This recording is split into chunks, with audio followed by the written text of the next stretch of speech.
Hey Brent, welcome back to the podcast.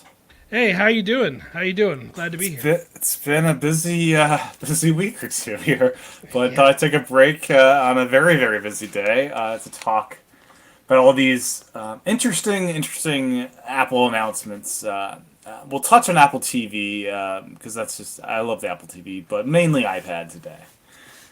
Yeah, so sounds good. There was definitely some interesting announcements and at the same time some questions. Some I've got curious questions. announcements.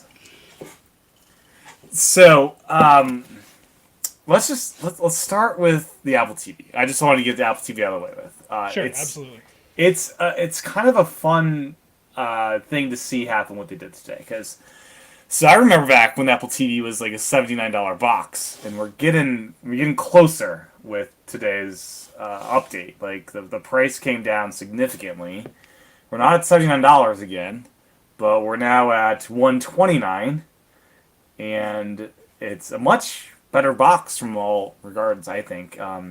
So as far as storage, we're like doubling it to 64 and 128, and the $20 delta to the 149 box is that much more appealing. So you get double the storage at 64 instead of an additional 32. And I guess you need Ethernet and Thread for that $20. Like it's Hmm. a significant what you get for that. I wish they would have given you Ethernet and Thread for the lower end one because 64 is plenty for my needs. But and then we got USB C in the remote now, which is cool. And I guess it's a lot lighter. It's fanless. It does HDR 10 plus. Seems like a really solid just upgrade overall. It does seem like a solid upgrade. Of course, depending on where you're coming from. I bought two of the Apple TV 4Ks that came out a year ago or so. I don't know. The ones that have the new redesigned serial remote, of course, those have lightning on them.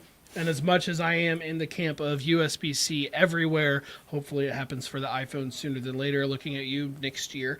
I'm not going to buy a new remote just to get USB C because they're Only if expensive it as gets us. lost. And my Apple TV 4K, like they're fine. Like the new last year's for me, I'm not going to do it. But if something happens to one of these, gets knocked off a shelf by one of the kids or something like that, and it breaks, well, okay, I will happily go get these. And I probably would end up getting the Wi-Fi only one just because I have HomePods, I have another Apple TV, I've got my home hub situation figured out already, and in both cases of where my Apple TVs are, neither of them are hardwired. I'd actually like them to be. I just haven't came up with a reasonable solution for that yet. So they're both on wireless and they both work fine. Yeah, and this is great if you need to get that second Apple TV. Like mine is now 3 generations old. I didn't get the model, but I have the one before that, Oh, which this is would a be a good update 4K. then. But yeah, I'm very happy with the current one. There's no reason to update. I really wish for that 128 gigabytes you could use it to store movies and TV shows for when you travel. That would be nice. That would be amazing.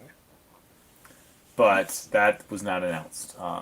We Even are like just to getting have stuff you watch on a regular basis downloaded at all times. That'd be like if you have kids and you're like, oh, I'm gonna have your favorite movie just downloaded, ready to go.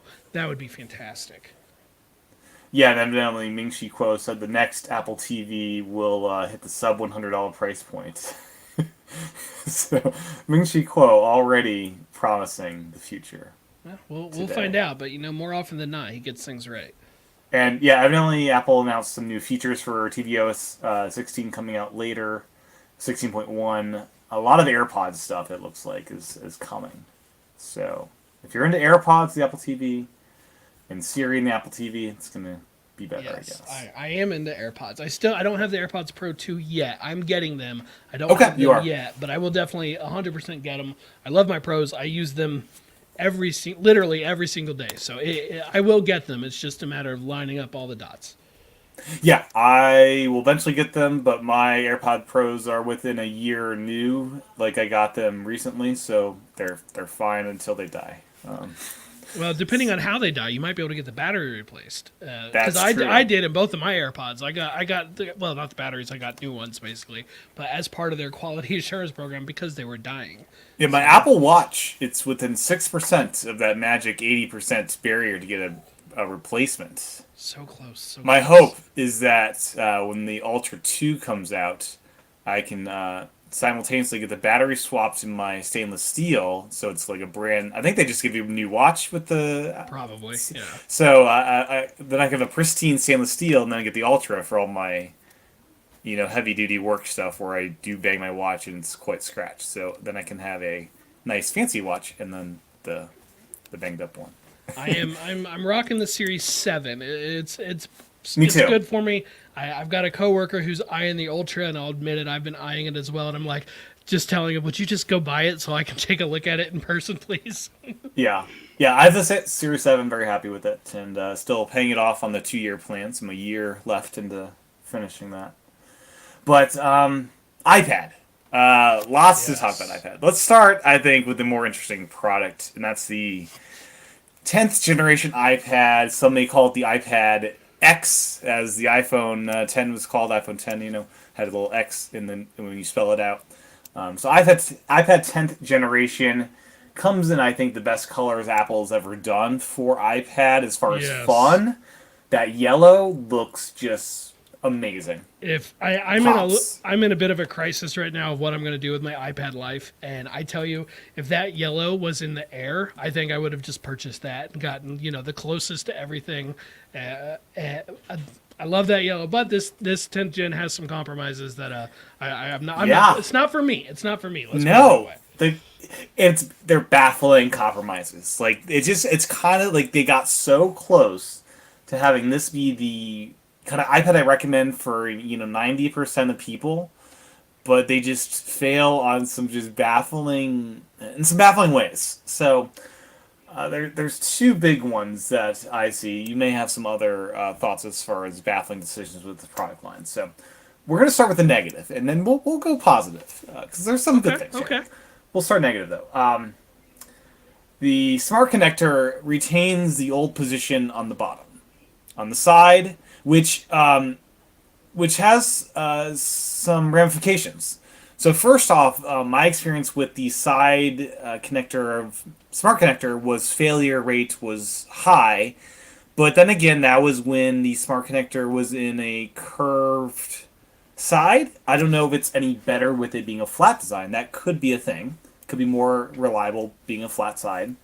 But it also means they couldn't use the Magic Keyboard and instead had to create a brand new keyboard, which seems like a really cool design with the function row, and it seems like this seems awesome.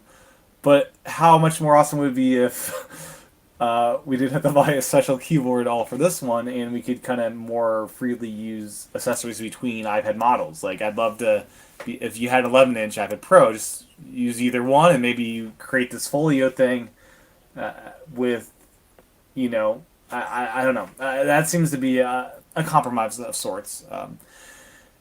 Any thoughts on that before we move on?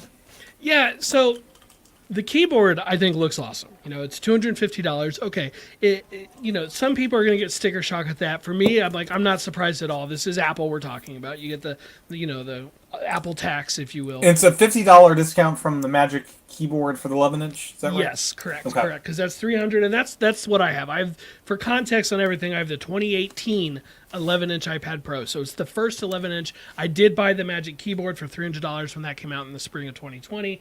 I was going into this morning's releases hoping that my keyboard would still be relevant and I would not be replacing an iPad and a keyboard.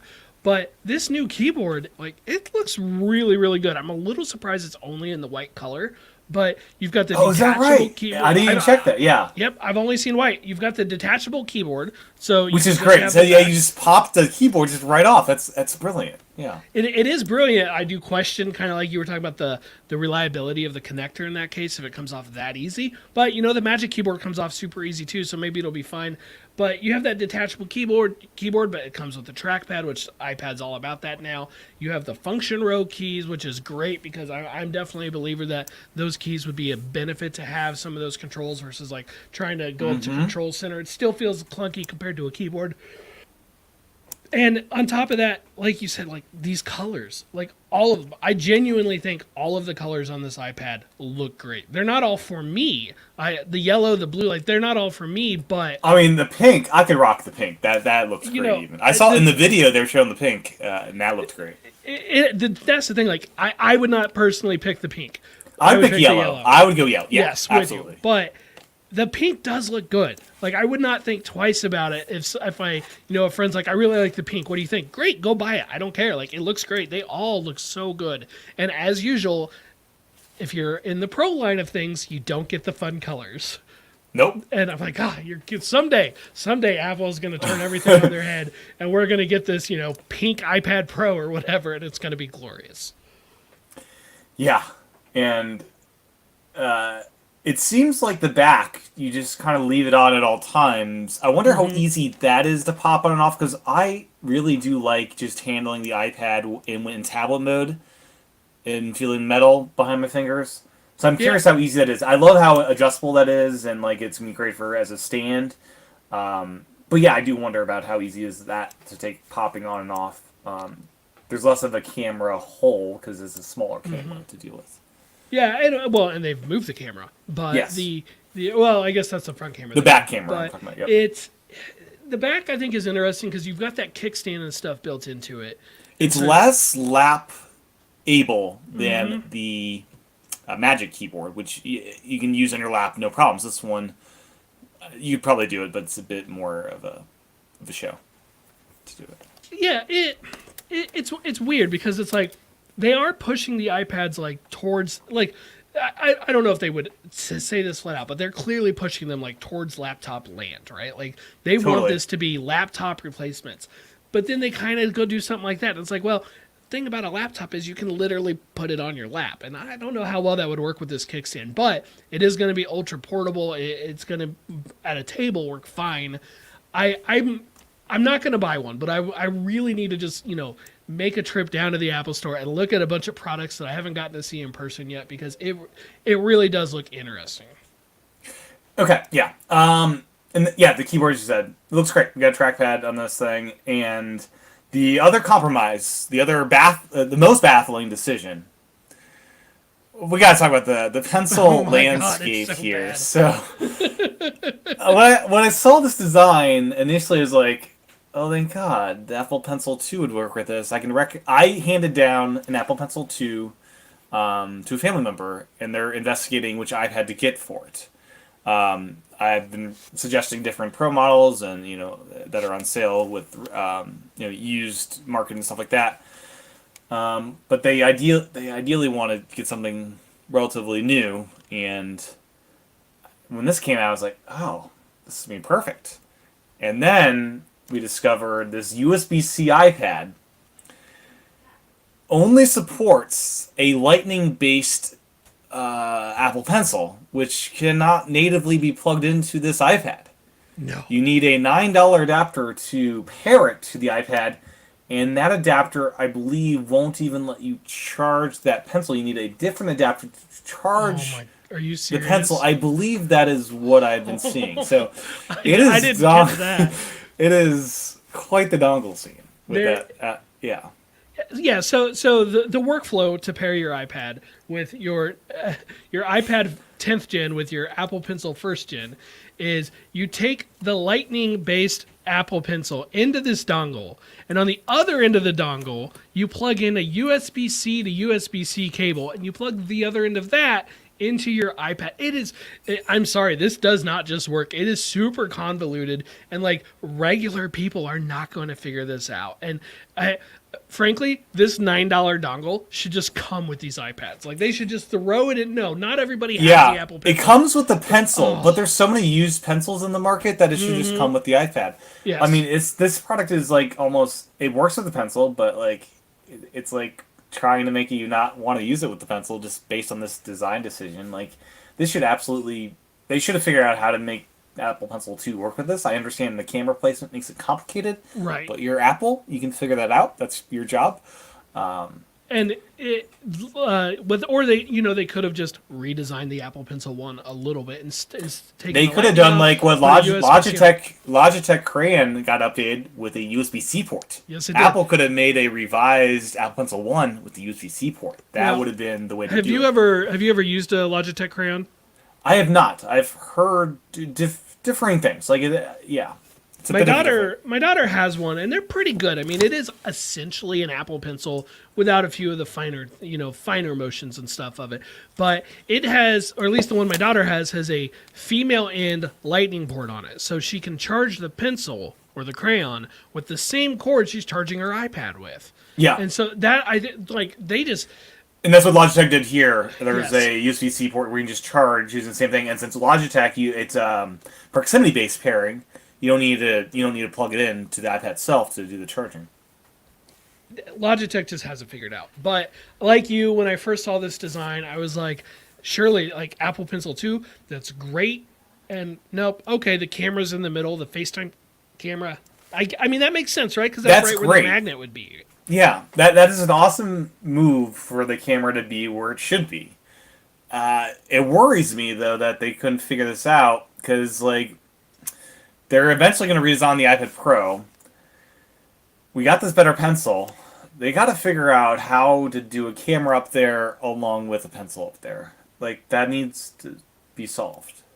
I mean, yes, but it seems like you could almost. It would look a little funky, but redesign it and have like the pencil on the top or the bottom, maybe. I don't know. Or the exactly. side. You could have it along the side, perhaps. It seems like there are other options that they could. I mean, they'll figure it out, right? I mean, they will figure it out. But for right now, it's this really weird compromised device. If you are somebody who uses the Apple Pencil heavily, but at the same time, maybe the case is if you're buying this iPad, you probably long ago dove into like the iPad Air or the iPad Pros to get that Pencil 2 experience. And maybe they're just, we're doing this as a way to say, hey, every single iPad is compatible with the Apple Pencil. Yeah, I mean, it's technically true. But yeah, it's so close to being, because those are the only two things really that are like keep this from being a runaway success in my mind. The Apple Pencil, which should be a better experience because you're gonna have to charge that Apple Pencil frequently, and we made fun of that first generation plugging it into the Lightning port. This is just a whole other league of just like, it's crazy. Yeah, I've never liked that pencil. I had one, but yeah. I had one, but I would only charge it that way, like out of necessity. Because that one came with a lightning to lightning adapter that you could charge it with, and so I did that. And yeah, this iPad is, if you're price conscious, it's super compelling iPad from that standpoint. And if you don't care about the Apple Pencil, then that's irrelevant to you. It's a great iPad. Yeah, the price did go up, so we still have the 9th generation sticking around as well as the 10th. So it's $449 for the baseline, and if you want a decent amount of storage, it's now a $599 iPad. Huge jump in price. And the cellular upgrade is $150 instead of, I believe, the old school iPad 9th generation was a $129 upgrade. So you can outfit this for $749 plus the $250 keyboard. You're looking at MacBook Air pricing at that point. Oh yeah, you absolutely are. And since it doesn't include the M1 chip like the iPad Air, no Stage Manager for you. Or at least no Stage Manager, I presume, for external displays. Or internally. Are they not doing it internally either? No, because it's an iPad Pro only feature, 2018 or later, and they at least have not announced support for it.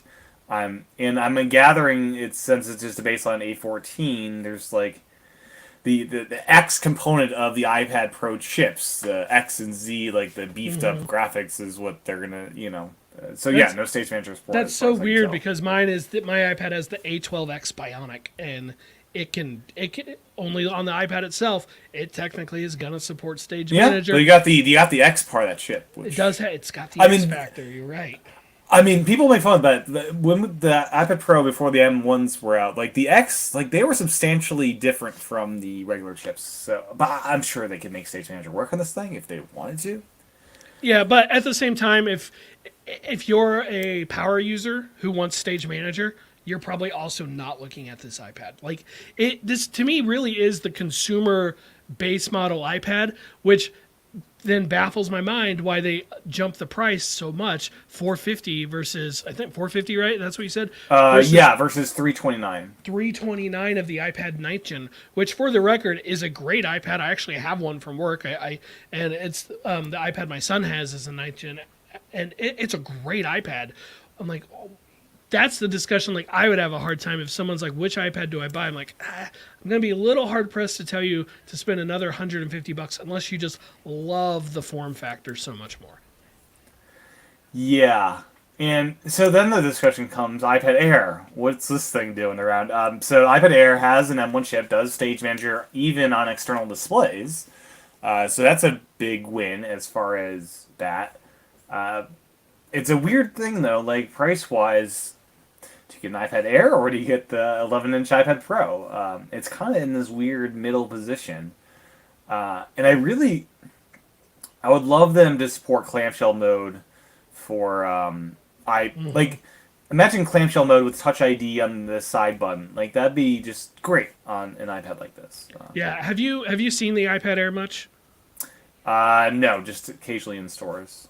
It's a really nice iPad. My wife has one. She was kind of it was time. Her iPad before that was my old 9.7 Pro. So like she had been not using it extensively very much because it was way past its useful life. Yeah. And we settled on getting her the iPad Air, but we went back and forth on getting her an 11-inch Pro or potentially having her take my current 11-inch Pro when I inevitably get a new one. But it settled ultimately on the Air. I do think the color was a factor there. She chose blue, but it's actually a really nice iPad. It fits right in the Magic Keyboard case. It's not like you would never be able to tell the difference. Touch ID works totally fine and on the button. And at least for me, like when I have the iPad on my desk, it's usually off to my side a little bit, and so I have to turn my head to get Face ID to go anyway. But Touch ID is fine. I mean, Face ID is better overall, but Touch ID in the button, it's a good placement for it. Yeah, and I'm looking at the specs page. Basically, you get an M1 chip, and the screen quality seems better. Those seem to be the major differences between the latest Air and the 10th gen. According to their comparison page, they're both 10.9-inch liquid retina displays with True Tone. Yeah, but nothing else. beyond that, there are better, like fully laminated anti-reflecting coating is Okay, only yes. on the Air. Wide color P3 gamut, stuff like that. Yes, It's like a definitely fancier improvement. display. It's not ProMotion, but it's fancier. It's like, yeah, Yeah, and ProMotion is nice. Got to jump up to the 11-inch Pro if you want that, though. you do, and yeah, ProMotion's just, I love it. Like, and it's awesome having it on the phone now for me. And if I'm recommending like an artist to look at an iPad, ProMotion I think is a big deal for tracking the pencil as fast as it does. I would agree. If you're a digital artist and that's the kind of art where you're drawing, absolutely. Yeah, and I watched the video, and they made a big deal about moving the camera, so you're looking at it, which that makes sense. That's great. Yeah, it's a great update. My friend Chris was like, when are they going to do that to the iPad Pros?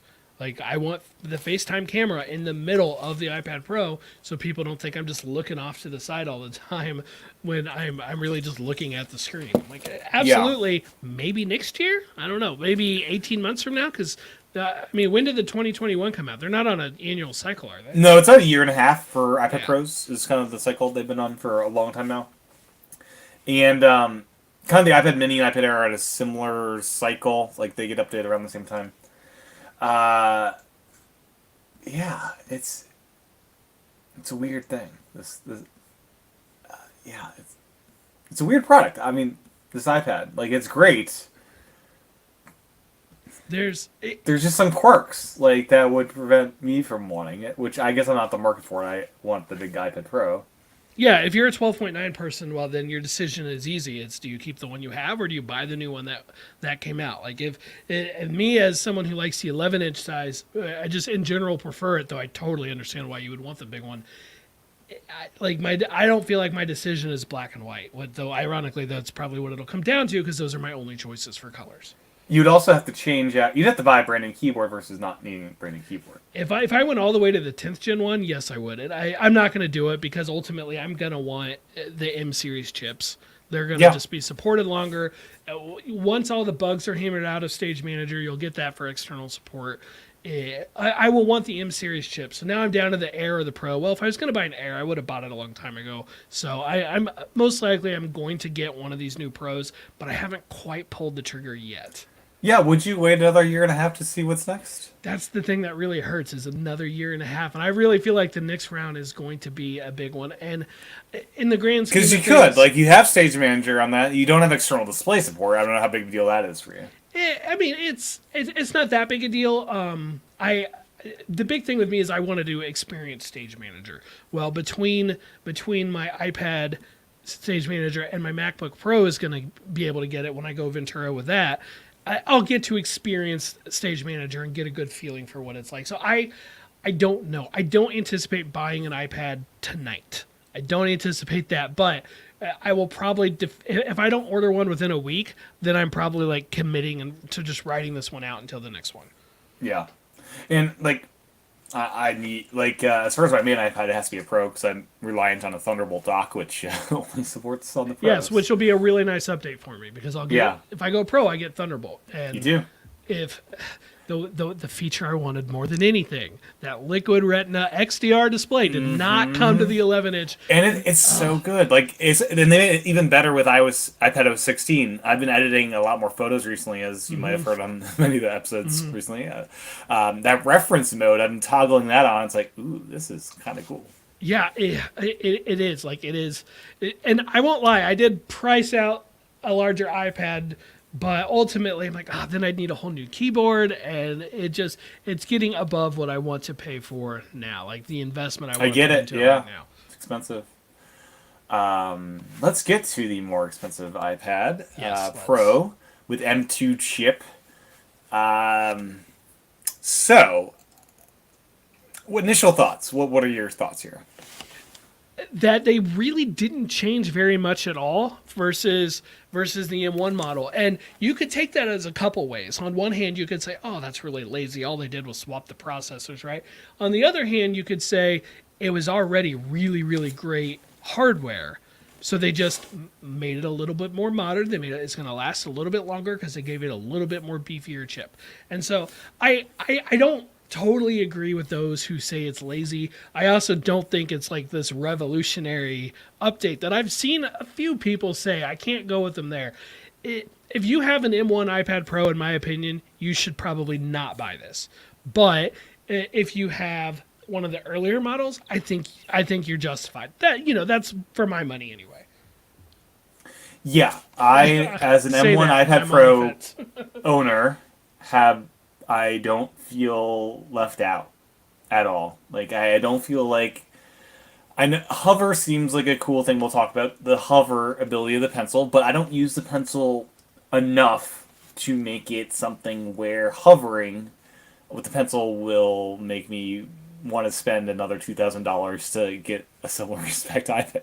Right? Like, It's around 2000. Yeah. Show me how the hover is going to help me in Ferrite, and maybe we'll have a conversation. I But mean, I'll be having that. no. I'll be having that discussion with Steven from Apple Insider, who edits with the Apple Pencil and Ferrite, and that'll be a fun discussion to see how that he's getting one. So that'll be fun to see what his thoughts are with Ferrite. And they mentioned something about app developers needing to update to support this hover. So I'm curious. I'm sure Candace, developer of Ferrite, will update, and I'm curious how that will go for Ferrite. You're a developer and you're a supporter. Like, you use the Apple Pencil as part of your app. Absolutely, you probably need to get your hands on one of these so you can experience what that hover state is like. And it looks neat. cool. Like, you can pinch to resize how big your brush is underneath. That seems really cool. Yeah, my wife's sibling is a really, really great digital artist, and I'm sure that, like, they would love to get their hands on this. And they've just drawn some amazing artwork on the iPad, and I would love to see what they could come up with using that. But, like, again, like, is that going to help me in Ferrite? If not, then it's not for me. But that's okay. A device like the iPad can't entirely be for, like, they gotta go to a wide market, right? The other really cool thing is Scribble. It's always felt weird trying to scribble in these tiny text boxes. With Hover, it'll, like, expand out the text box to give you room to write. That seems really smart. But But another, it's a nicety. Like it's not something worth upgrading for. For me.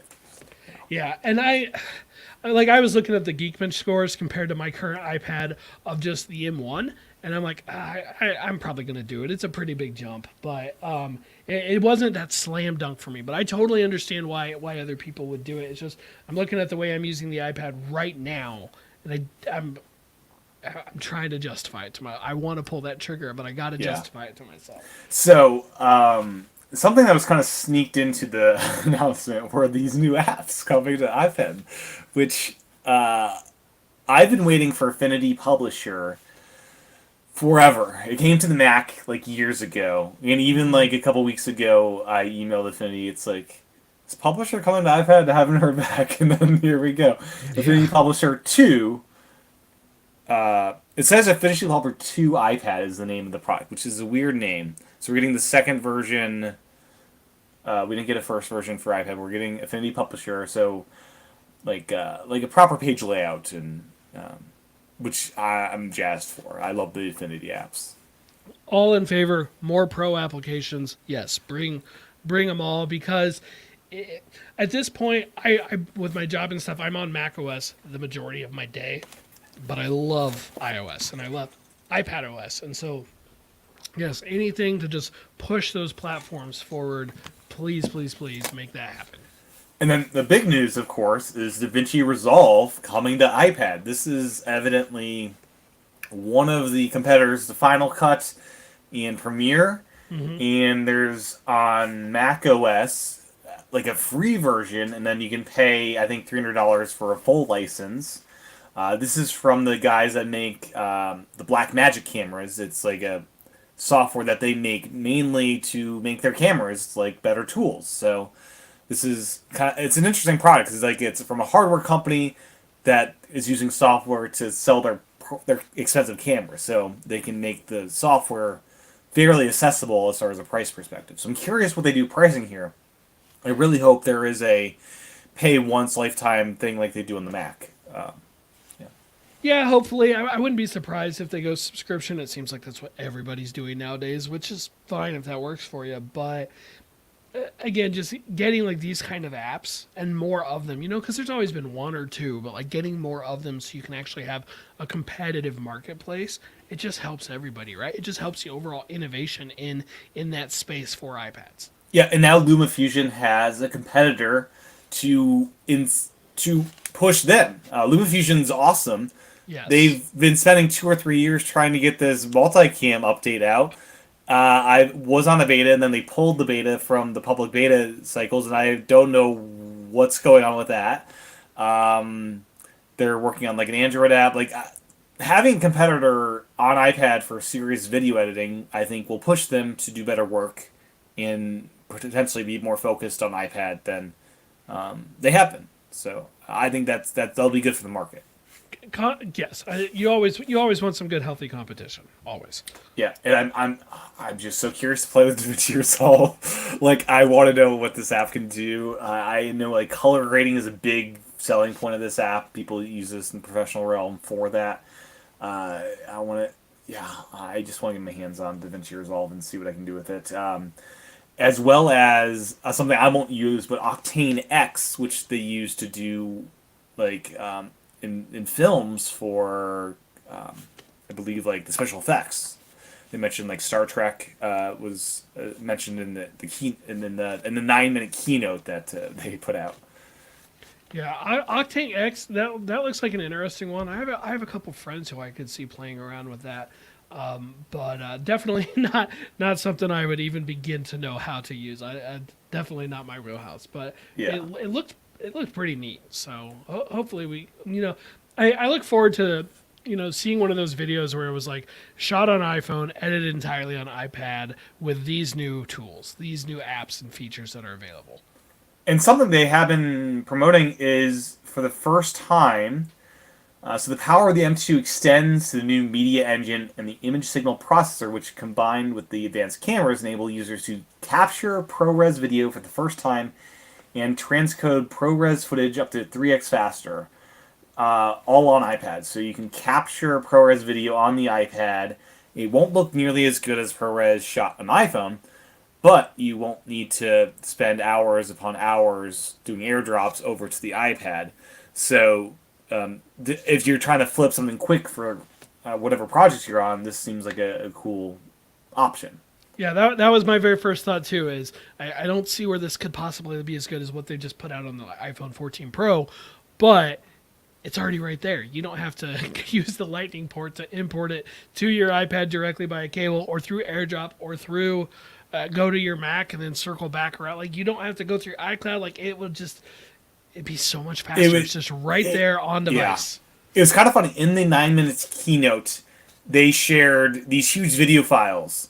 It's great that the new iPad Pros have 5G and Wi-Fi 6E to transfer those video files. These are Thunderbolt iPads that, if you want to offload these to the Mac, have Thunderbolt.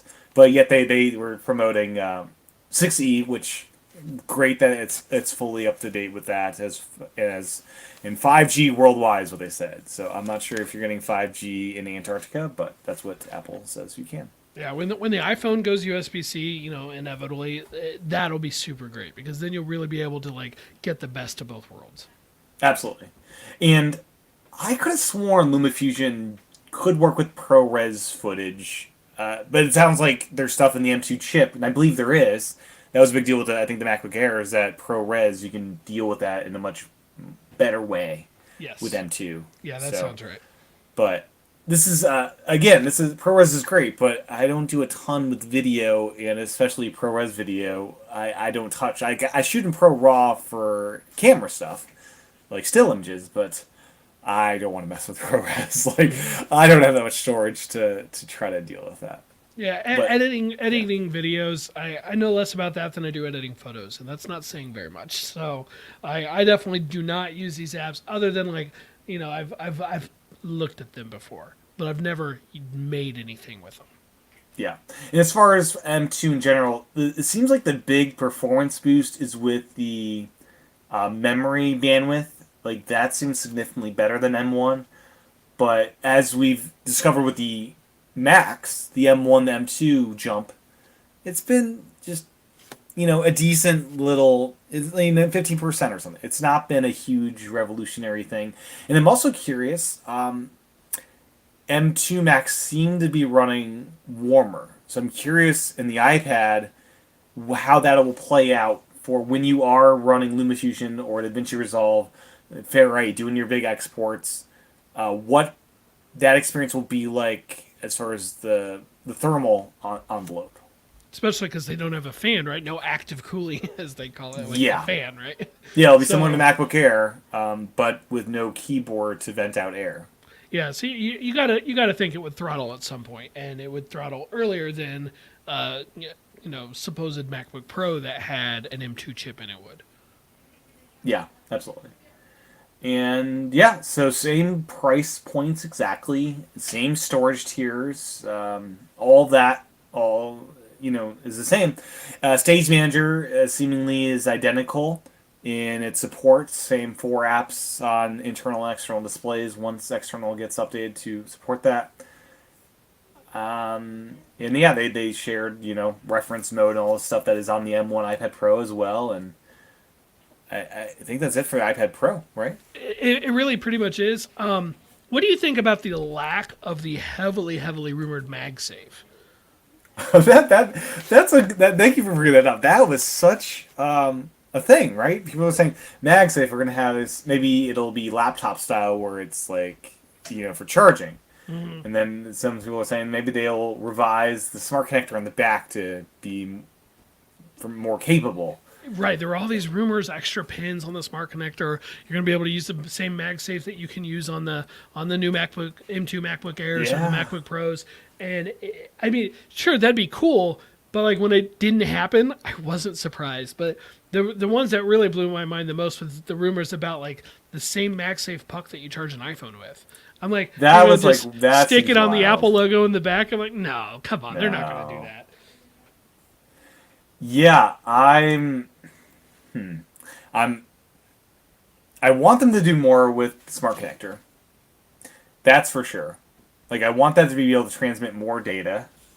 Like I'd love if Like I could plug something into a future Magic Keyboard and that USB-C port and have data go through that as well. Yeah, use it as more than just power. Yeah, Which it's great instead as of power, MagSafe, I but want a better smart connector. That's what I want.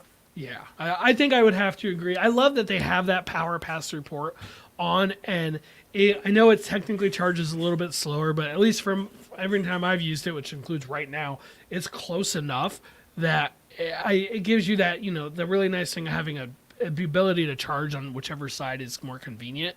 And it would be cool if that could actually be a full-on like hub, like a port for a hub, where you could plug actual peripherals into various dongles or hard drives, things like that. Hard drives, imagine that'd be a great way to transfer video files, right?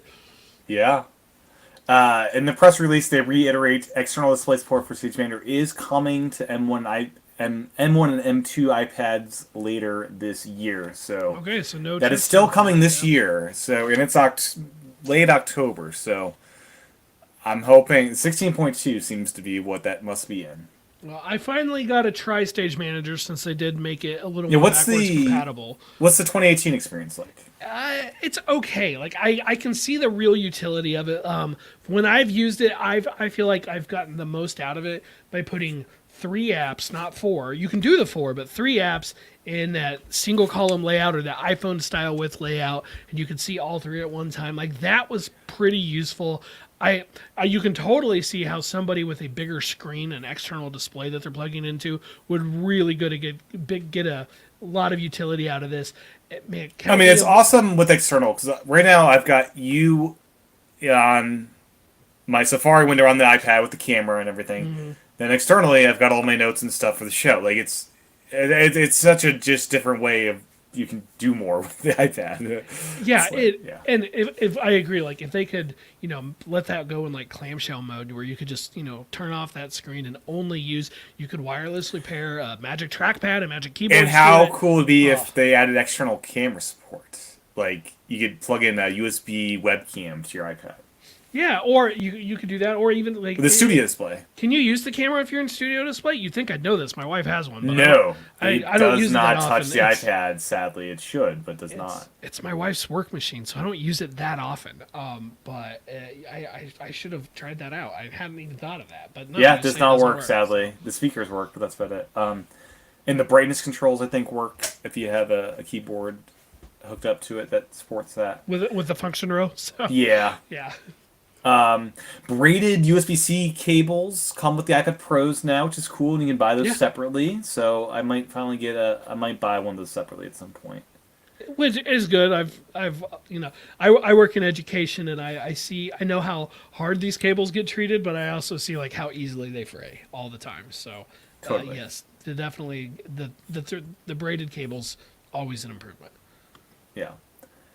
And then yeah. Anything else? I'm trying to look through. Mac Rumors tends to do a good job pulling things together. Like Wi-Fi 6E seems like a nice thing. The standard iPad is just 6. I don't know the big difference between 6 and 6E. Are you a network engineer? I'm not, and I'm on like I don't even know what generation Eros I have. They work great. I have no interest in upgrading them right now, but I know they're not. There's a newer version of them out than what I don't have, so I'm sure mine don't have that. And I saw that, and I'm like, well, that's great future proofing, because eventually everything will move that way. So it's good for future proofing. I wonder how much that is out and available now. Yeah, and then we did hear that 16.1 is launching on Monday, October 24th, I believe. 24th, yeah. And we are getting iCloud shared photo library along with Ventura, so we can finally start using that, which will be great. Live activities are coming, and apps are being accepted in the App Store for that. I have a home key from the Schlog in Code Plus, and I'll be able to share that key now with family members that aren't a part of the home, so that'll be nice. The shared photo library I'm super interested in, but I'm suddenly, as of an hour, 2 hours ago, a little worried about it just because I happened to open my photo library and in the People album, my daughter was disappeared, and then I looked at my son's pictures and every single one of my daughters was in them. Every single one. And she's 4 years older than him, so we're talking hundreds and hundreds of photos. And so I I started to try and just manually remove them. I'm like, this is too many, and I just blew out the whole thing. I'm gonna let it re-index them all, but it didn't seem to affect any of my other People albums that I have. But I'm like, let's be honest. So I'm still gonna try it. I'll make the library and try it. I mean, that's what backups are for, right? So Oh, for sure. And then we're getting Matter support on Monday, and then I just want to mention the Watch 9.1 update just delighted me when I saw that we will now be able to download music over cellular or Wi-Fi directly on the watch. No more Bluetooth syncing. And then Audible also updated their app today to directly talk to the library via cellular or Wi-Fi, so you don't need a Bluetooth sync. Audible stuff from the phone, which took forever, and is now just gonna work, which I'm very excited about that. And yeah, then absolutely. then if you do have I was just wondering about this. So Series 8 and Ultra and SE2 watches get that like extended battery life mode for less frequent heart rate stuff. I was hoping the Series 7 could get that mode, but it looks like it's just this latest generation of watches. Oh, that's too bad. I was hoping to yeah. get to try that one. But I guess yeah. that's a reason to go Ultra, right? Or yeah, Series 8 too. I guess. And SE 2 like they must have done something in this chip which is identical as far as speed. They must have done something in this chip to enable this mode. Is what? Yeah, because I thought it was the same basic chip as the 8, the 7, and the 6 were all the same one. Maybe even the 5. I'm not sure about that. Yeah, I forget when they tweaked it. I thought it was maybe the 6, but it might have been the 5. Yeah. But yeah, and then you can buy the webcam thing for the iPhone mounting on top of your Mac. I want to try to see if that works with the iPad Pro, so I can mount my phone on top and capture that footage. And it'd be nice if the continuity camera worked there too. Yes, hopefully that stuff will, end up over time working. But I'm curious to try that. I have a webcam now. It's an Aki thing. It's fine. It wasn't the nicest. It wasn't the most expensive by any means. But it was just something that when podcast I'm involved with wanted to go to video, like they wanted to try. I'm like, if continuity camera would have been out, I probably would have just grabbed an old iPhone first and done that. Yeah.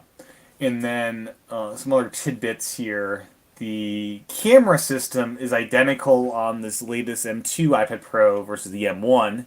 It's just a better chip to make ProRes work. So it's the same exact cameras from the old iPad M1s. And then evidently GSM and Edge support is gone on the M2 iPad Pros. GSM is interesting because I thought